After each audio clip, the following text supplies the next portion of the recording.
It's holiday season, and from errands to parties to pop-ups, I'm wearing my Doers. These jeans are so comfortable, and they make me look good. Doer has this denim that's actually engineered for movement, and they have this high-quality, temperature-regulating Cool Max fabric that keeps me just warm enough. I know you're going to love these jeans as much as I do. So go now to shopdoer.com/CCAustin for 15% off of your first order. That's shopdoer.com/CCAustin for 15% off. shopdoer.com/CCAustin. Safe Alliance is Austin's leading organization helping survivors of domestic violence, sexual assault, and trafficking escape abuse and rebuild their lives. Right now in Austin, 88 people are waiting for Safe's emergency shelter. Nearly 40 of them are children.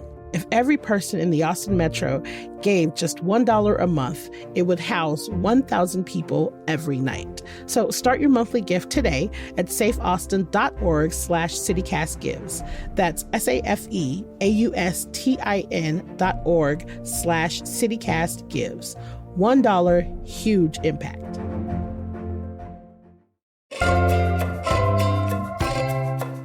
Popular podcasters, vaccine exemptions, and new legislation has turned Austin into the capital of the Make America Healthy Again movement. But we've been a health-conscious city for decades. So what does this even mean?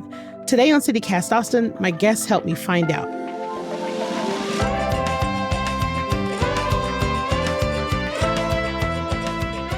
It's Thursday, December 18th. I'm Nikki Devon, and this is what Austin's talking about.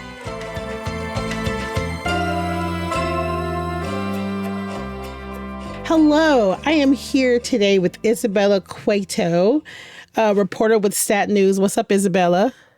Hi, Nikki. And I'm here with Travis McCormick, founder of Make Texas Healthy Again. What's up, Travis? Thanks for being here. Yeah, thanks for having me. Recently, the Health and Human Services Director, RFK Jr., who co-founded the nonprofit Children's Health Defense, was the headliner at a conference here in Austin. Isabella, you recently reported that Austin is the nation's Make America Healthy Again, or MAHA, capital. How did that happen? And in a city that technically still skews politically liberal. We are seeing more red in our blueberry whatever in tomato soup. We are seeing more red, but technically we still skew politically liberal. So how did we get to a Make America Healthy Again, a capital? MAHA, for the most part, I think started culturally, with a lot of people kind of taking control of their own health, whether we're talking about kind of the nutrition wing or the medical freedom wing. It all kind of started with people just a lot of times, having just their own health problems or their own, nutrition journey that led them to just kind of question modern and just conventional wisdom on a lot of things. And, it caused people to kind of get involved culturally, and I mean, Austin's a very active city. I mean, you go to Town Lake on any given day and it's just, full of people running, walking, pushing their kids on a stroller, riding bikes. You've got, how many, different CrossFit, Pilates studios, various gyms of all kinds. Every day of the week, there's some sort of free yoga in the park. It's a very active place. Whole Foods was founded here. We have a lot of co-ops, multiple farmers markets on any given Saturday. I think a lot of the reason people think of Austin as a hub for MAHA is just culturally, it's a very health conscious city. And then you pair that with just the proliferation of podcasts, whether we're talking about Peter Attia, pretty popular. I think he cracked the top 10 in America on podcasts, just some doctor talking about health stuff. Obviously you've got, Tim Ferriss and Joe Rogan, who are both based here locally too, two of the largest podcasts in America. A lot of their guests talk about chronic disease and wellness and nutrition and exercise and things like that. So I think, it primarily came culturally here. But from a political perspective, I also think, MAHA, people consider it a conservative movement now, but it is actually a movement that originated on the left with when RFK was running as a Democrat for the presidency. So you ended up with a situation where it kind of morphed conservative, and that reflex of any time one side starts talking about an issue, the other side now has to be against it, which honestly drives me crazy. But I think that's why Austin kind of has that reputation. Isabella, what about you?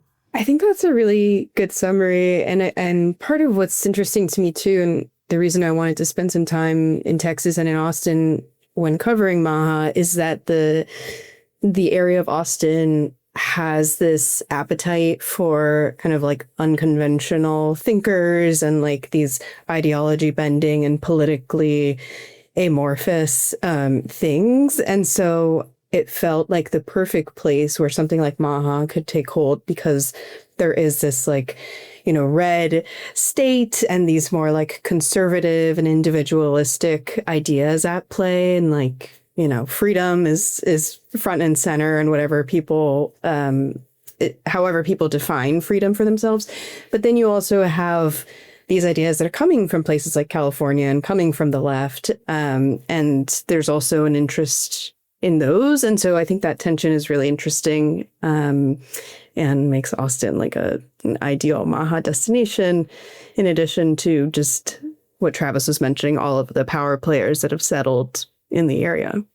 When people see something make blank great again or make blank blank again, they automatically connect it with something that has not always been for everyone, right? And so when I hear something that says make America healthy again, all I hear is MAGA. So I'm curious how or if make America healthy again is separating itself from MAGA. What I would say is, when RFK termed Make America Healthy Again, it was largely tongue-in-cheek kind of against MAGA. If you remember about almost 2 years ago when he kind of launched it, it was kind of, almost a countercultural statement on the MAGA that the real problem, in order to make America, truly a successful country, is that we have to fix, our tremendous, health problems we have as this country. People just kind of sweep it under the rug and just patchwork quilt, put Band-Aids over problems. And I think, branding cuts both ways. I totally agree with you. I can totally understand how people think that way. And I mean, that's, part of the considerations, when naming our organization was, I really want this to be a bipartisan, everybody on board thing, but also, part of the success and why we were able to get so many bills passed was by, kind of capturing this this national momentum on this and being able to brand it that way. I mean, a lot of the things that passed this session have been floated around for decades, but wouldn't have ever gotten their day in court if it hadn't become a political issue. So totally understand, it's kind of one of those branding cut both ways. So. And I will add, Nikki, I mean, I've heard similar concerns from a lot of people, because I think obviously health is something that is personal to everybody. Everybody's worried about it. Everybody's worried about chronic disease in their family and in their community. And then they see who the messengers are and who RFK Jr. has aligned himself with in President Trump and the rest of the cabinet, and they feel resistance because of distrust there, right? And so I think as much as Secretary Kennedy and others will say this is not a political thing, this is for everyone, there's no Democrat and Republican kids, there's only kids, I think there is that you have to acknowledge the political reality of the situation, which is that this has become a health agenda and a health policy for the people in power, which right now are conservatives and are Republicans, even if they're adopting previously liberal ideas. And so it's a really interesting blend, and I can understand your skepticism. Yeah, I mean, it's difficult for me to believe that you want me to be healthy if you're cutting funding to all of the things that help me be healthy. Travis, you had a personal experience, and that kind of led you to Make America Healthy Again. What made you think that Texas needed to be healthier, especially in a city like Austin, too? Like you both have been saying, like Austin is kind of a fit city. We're healthy. We like to get out and about. What sparked you to make the move towards, no, Texas needs to be healthier too? Yeah. And I mean, this is stuff I've been thinking about for a long time. And, for a while, kind of my position on it was, there's really not much, government can do on a lot of this stuff. And that, so much of a person's health journey is so personal and so, reliant on kind of, taking personal responsibility and personal autonomy over your health. But just the more I kept looking at things and just seeing how, the default right now is to fail. We have these large institutions, whether we're talking about government or food companies or pharma, that, just they're so big that, the average person is just a name on a spreadsheet now, just another number versus, an individual person. And, as a result, we have this situation where, what we're eating isn't nourishing our bodies in a lot of ways. And, healthcare just gets more and more expensive every year, whether you're talking about from a private perspective or from a government perspective. I mean, Medicaid has tripled in the last 20 years in Texas alone. I think we're at like, 3 out of $4 spent on healthcare goes towards chronic disease. 57% of the calories we eat in a day as an average American come from processed foods. So, I mean, it is a giant problem that has systemic issues that need to be fixed. And,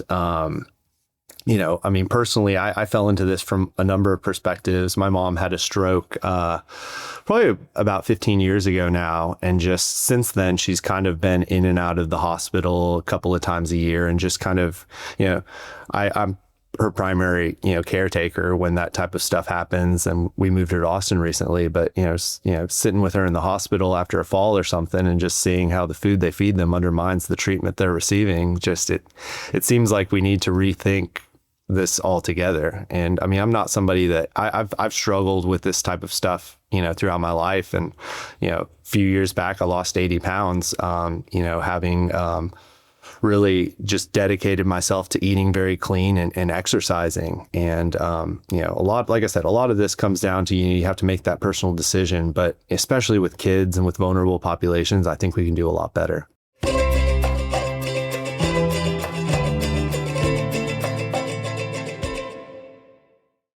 If you're looking for the perfect holiday gift this season, you have to try Aura frames. My partner and I each got one for our moms, and they are obsessed. My mom's favorite thing about the frame is the unlimited storage for photos and videos, and my partner's mom loves that anyone in the family can add to the frame anytime from anywhere. Setup is easy, the frame is interactive, and it comes with a gift box. Aura Digital Frame is honestly the perfect gift for anyone in your life that you want to share memories and moments with in real time. And for a limited time, save on this perfect gift by visiting auraframes.com to get $35 off of Aura's best-selling Carver Mat frames, named #1 by Wirecutter. Use promo code CityCast at checkout. That's auraframes.com, promo code CityCast. This deal is exclusive to listeners, and frames sell out fast. So order yours now and get it in time for the holidays. Support the show by mentioning us at checkout. Terms and conditions apply.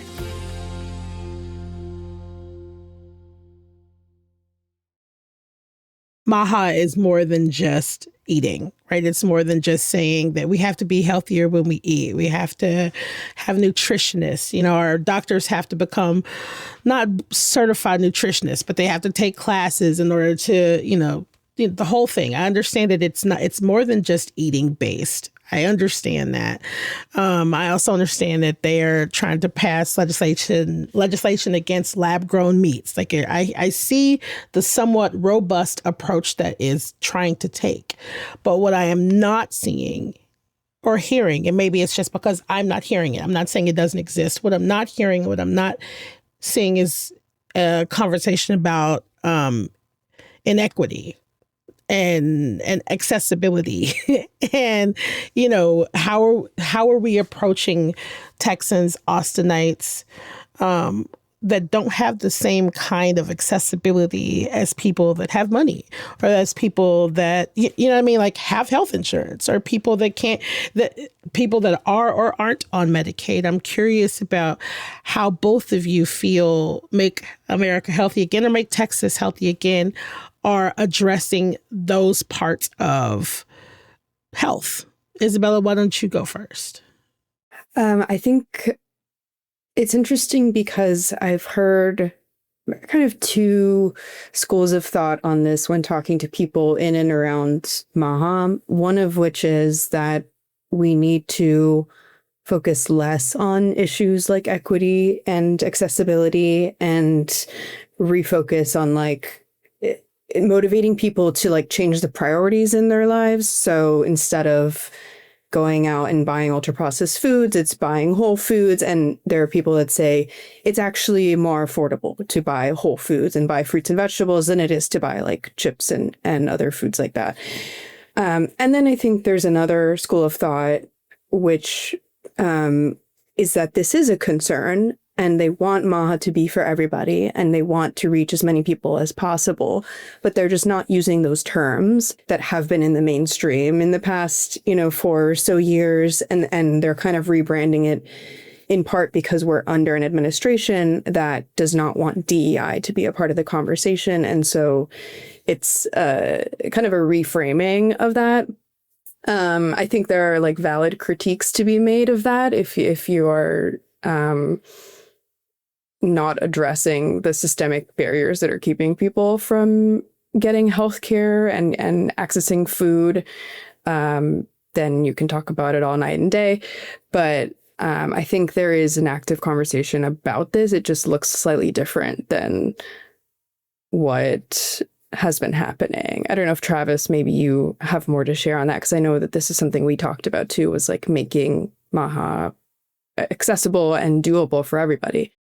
I mean, I think it is fiscally conservative to spend more money on healthier food. You either pay a little bit on the front end or you pay a lot more on the back end through, increased costs to healthcare and things like that. So, I really do believe that, the best medicine we have is prevention. And that would be through nutritious diets and ensuring that people are getting nutrient dense foods, specifically at a young age.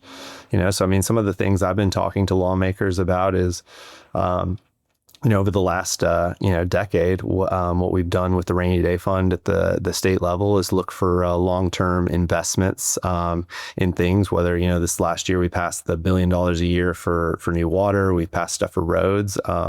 What's more important than ensuring kids are able to eat healthy in school? I mean, if we come up with some sort of fund or some sort of, thing that school districts can opt into to get grant funding if they're feeding children, real food that's going to help children learn and grow into healthy, productive adults. I think that spending money on that is a great investment. And, we passed House Bill 26 this last session, which allows for people on Medicaid to get nutrition counseling as part of their services. We fought to try and get that expanded out to food so that people could utilize Medicaid to buy healthy food if their doctor agreed that was part of it. I think that's a huge step to helping vulnerable populations and people that are often overlooked to be able to participate in this type of stuff, because it is expensive to be healthy, and that's unfortunate. And I think people deserve more than that. Correct me if I'm wrong. What I'm hearing is that the predominant focus is on nutrition and making nutritious food accessible for everybody, right? Is that what I'm hearing correctly? Am I hearing that right? I would say that's my primary focus. I mean, we're also, looking at things, that increase transparency, affordability, and freedom in, healthcare and insurance type stuff too. But the food piece, I think, is the most complicated to solve. And I think the one that brings the most difference to people. So we talked about this earlier, and, Austin has long been known as a place with a lot of people who tend to be health conscious. It's weird because part of me feels like make America healthy again, make Texas healthy again doesn't seem very new. But I do think that because the city is becoming more and more unaffordable and more hard to live in, things are a little bit different. I mean, there are definitely plenty of free ways that you can get out and you can get exercise. That's free. If you have the time, if you're not working 2 or 3 or 4 jobs, trying to figure out a way to live in this very expensive city, then yes, it's easy to go outside and walk and touch grass and get exercise. when you see Make America Healthy Again, you see Make Texas Healthy Again as it pertains to Austin, are you seeing that we are, receptive of this in larger numbers, or do you think it is just this like health conscious few that are like, yeah, this sounds like a great idea, I'm going to get involved in this? I will say that was like the very question that I was interested in when I was driving around Texas. And I was surprised by the number of people that did not know Secretary Kennedy by name, did not know Make America Healthy Again by name.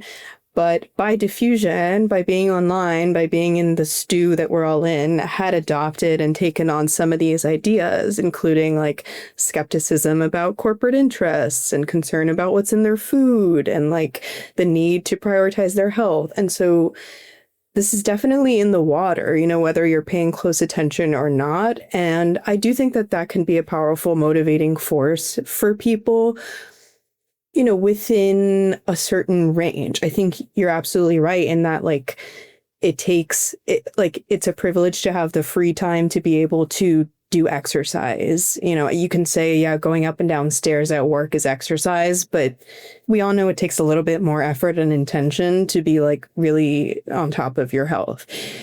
Those are the systemic factors I was mentioning earlier. Like if you're not accounting for like people not being able to make ends meet and living in unaffordable cities, and you're not paying attention to like night shift workers, which like working at night has been considered a carcinogen by some bodies. Like there's all these different things that people are dealing with that makes it really hard to take on MAHA in their personal lives. So I think it's like both things. Like people are adopting it in bits and pieces where they can, but maybe not buying into like the full scope. And then there's the people that are really in it, that are super passionate about a broad range of policies. And I guess that's more the people you want, probably, Travis. Yeah, Travis, what are you seeing? Yeah, I mean, it's such a range. And I mean, I think that's a good thing. And that's part of the reason, I launched this was, unfortunately, there's a lot of grifters in this space. And, I wanted to make sure that this was being run, by someone whose heart was in the right place on this, because one size doesn't fit all on health. And, people get kind of religious about their particular view on health. And, I think at a bare minimum, that there are certain things I think most people can agree on, more movement, more whole foods, try and reduce your consumption of processed foods. But a lot of the stuff is very, nuanced. And, when I talk to people, people, are always asking me, well, it just seems so complicated. What's the place to start? And I just start somewhere, try and get a little bit of extra movement in throughout the day. Try and, reduce your consumption of processed food, try and cook more things at home, during COVID. This is what kind of sparked my interest and just heart for the community aspect of this was when all the gyms shut down.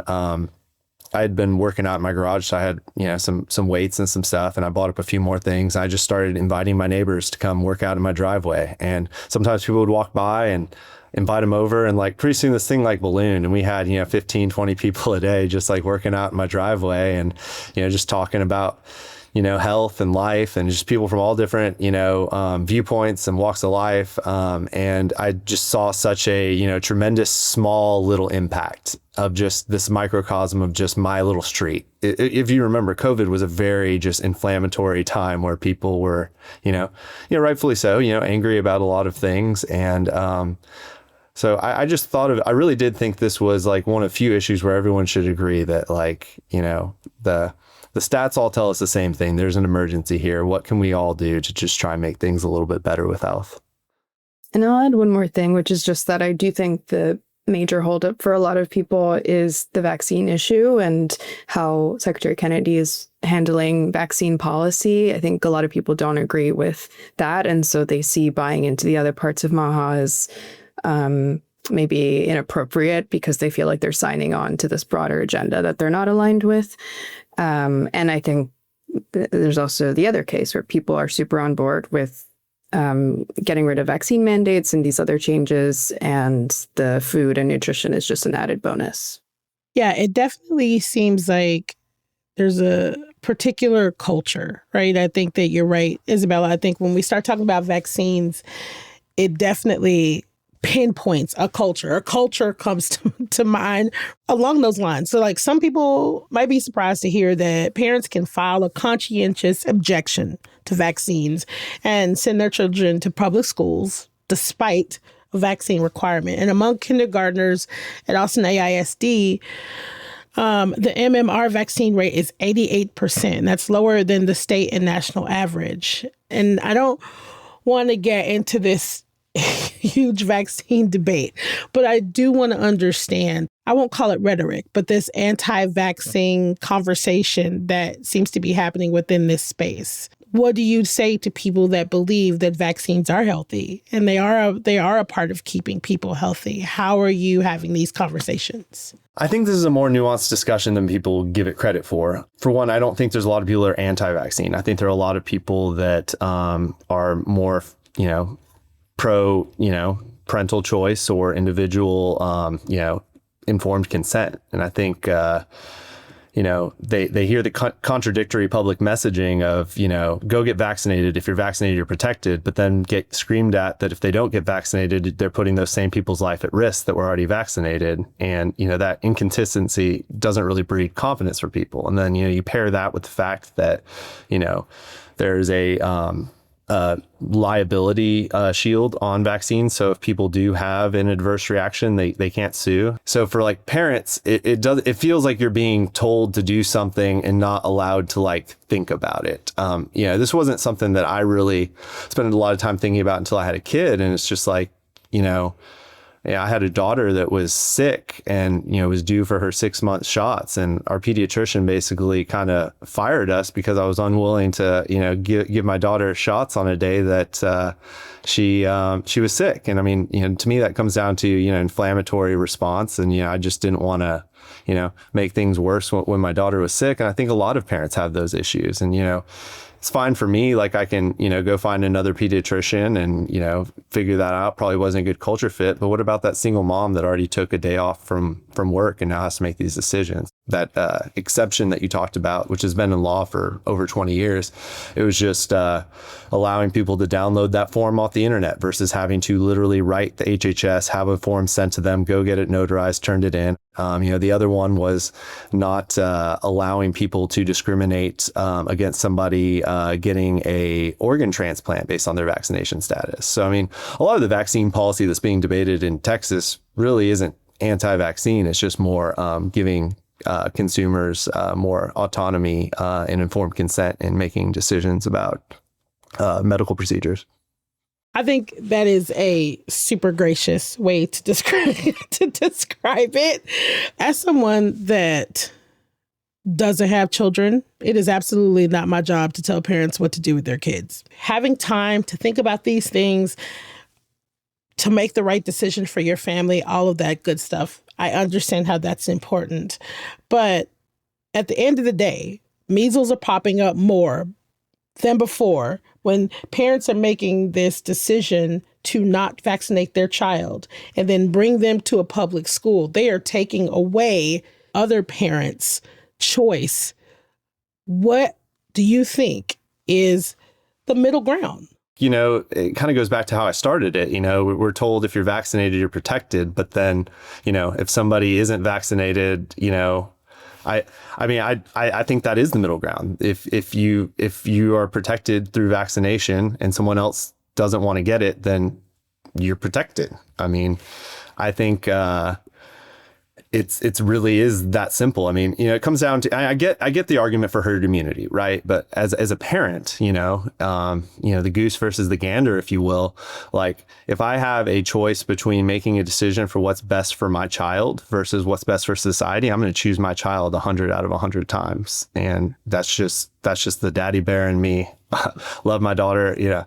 I think a lot less people would be getting these exceptions if they had multiple vaccine schedules that allowed for delayed vaccination. A lot of people are just worried about shooting all of these things into a little 15 pound baby. Yeah, heard. I'm guessing that if I had a kid, I would feel the same way. So I'm not begrudging you that, but I am saying that because of this thought, when it comes to not vaccinating, the thing that's like, I'm going to choose my kid and what I want for my kid over herd immunity, over everything else. We are not vaccinating, but you want to talk to me about making America healthy. It feels very othering, because I think that it really calls to question, like, are we doing this for everyone, or are you making choices only for what you think is best for you? And this is why when I see MAHA, I'm like, no, I don't know about that. It makes people feel a little uneasy. So what I want to talk about now is, aside from vaccines, I want to talk about what else MAHA does. What else do you think people should do to be healthier? Aside from vaccines, forget the vaccines. We've been talking about nutrition. That's kind of like the big thing, which I agree on. What other things does this movement say that we need to be doing to be healthier?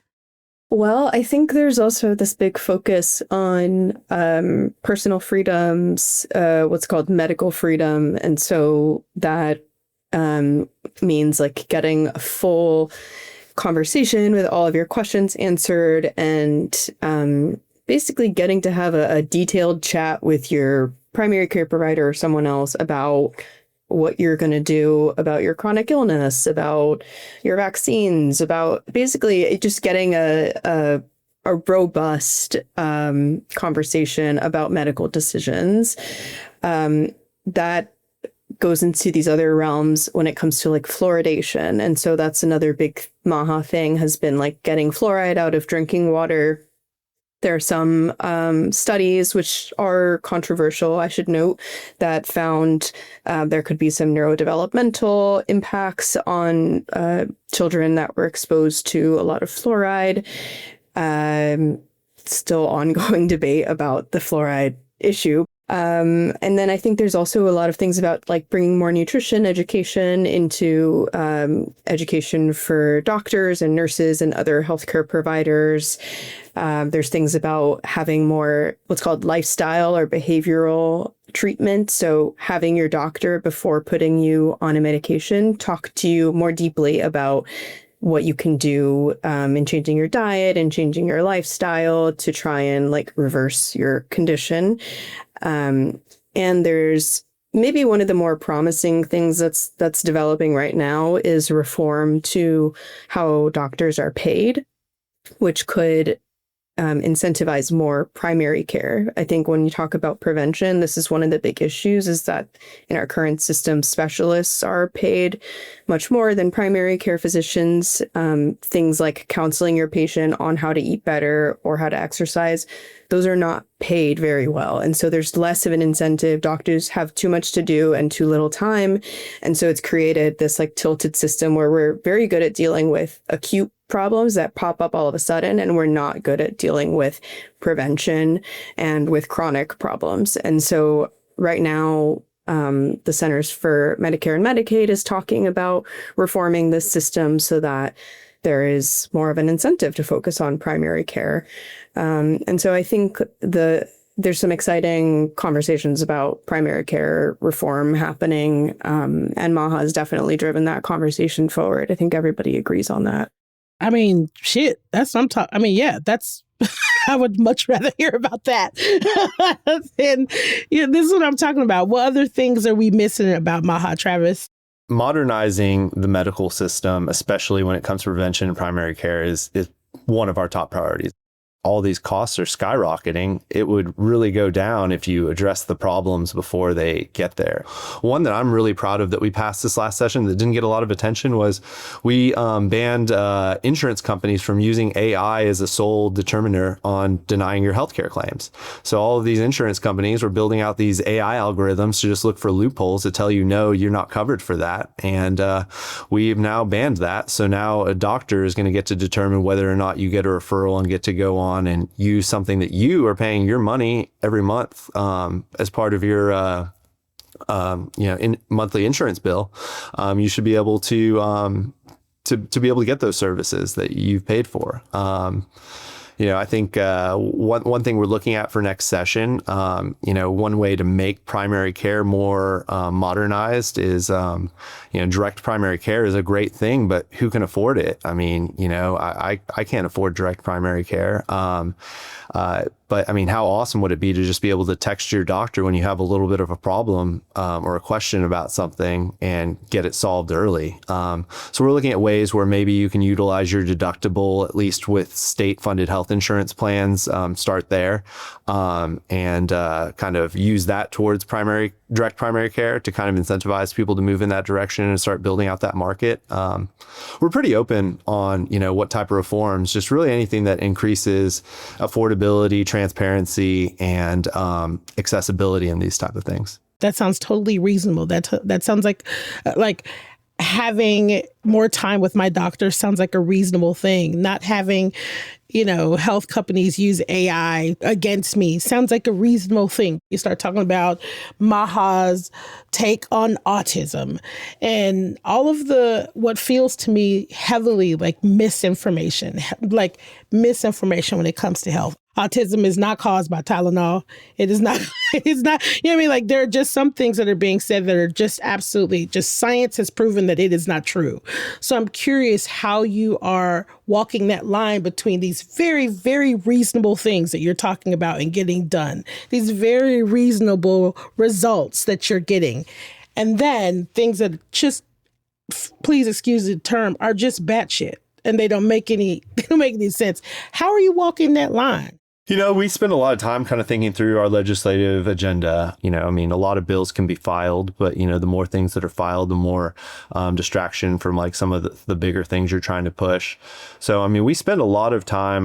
We had a 4-hour roundtable the other day with a lot of different doctors, nurse practitioners, some farmers, regenerative ag people. Just people from like all the different kind of sectors, some food reformers, just kind of trying to look at these problems holistically and narrow it down and be like, all right, what are 20 things we can do next session to really move the needle on these things? And, these aren't all going to be huge things. I'm a rabid incrementalist. I think you have to go take a little small bite at a time. And then over the course of time, you've really kind of moved the needle on a lot of these things. So, that's kind of been my approach to policy, and then just slow and steady and talking to legislators and seeing what they're interested in, because at the end of the day, they're the ones filing the policy.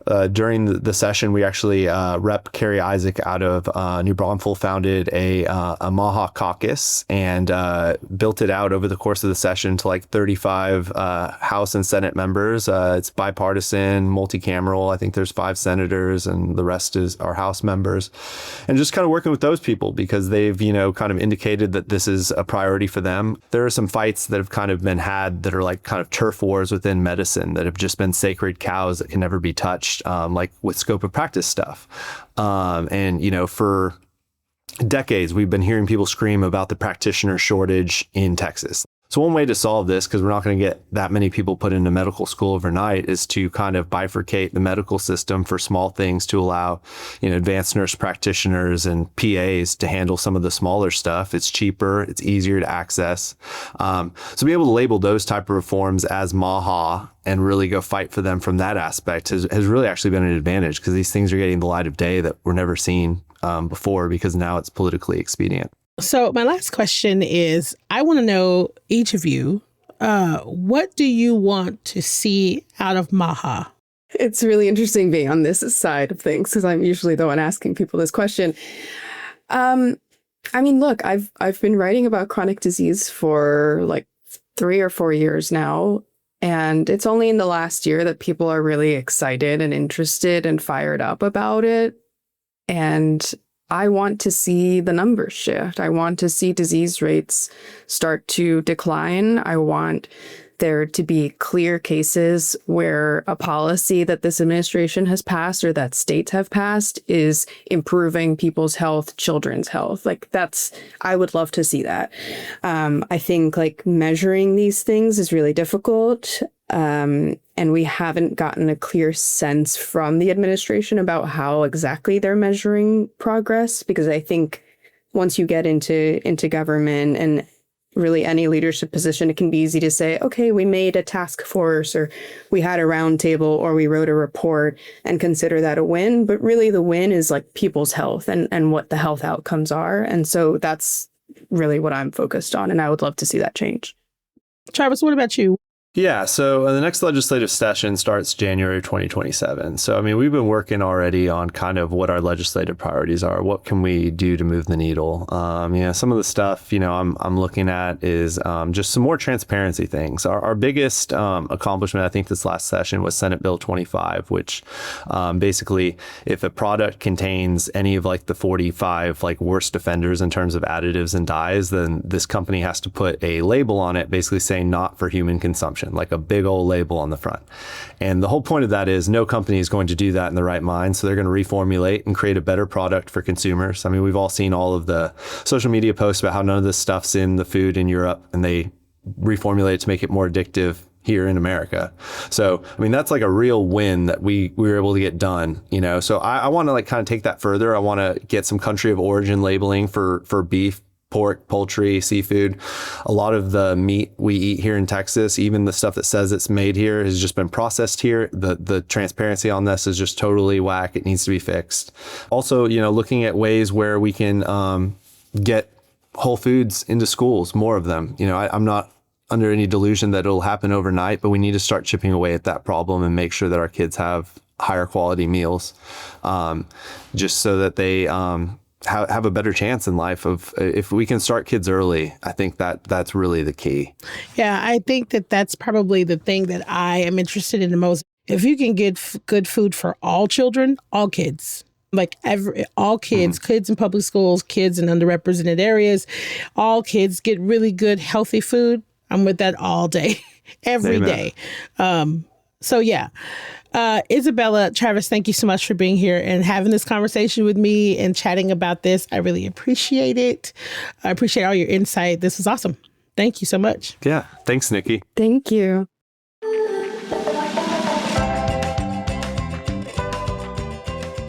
That's all for today here on CityCast Austin. You can find links to Isabella's reporting and Travis's website in our show notes. If you enjoyed the show, why not tell your friends, rate the show, leave us a review, and subscribe to our Hey Austin newsletter. And if you really love us, become a member today at membership.citycast.fm. We'll be back tomorrow morning with more news from around the city. Bye, y'all.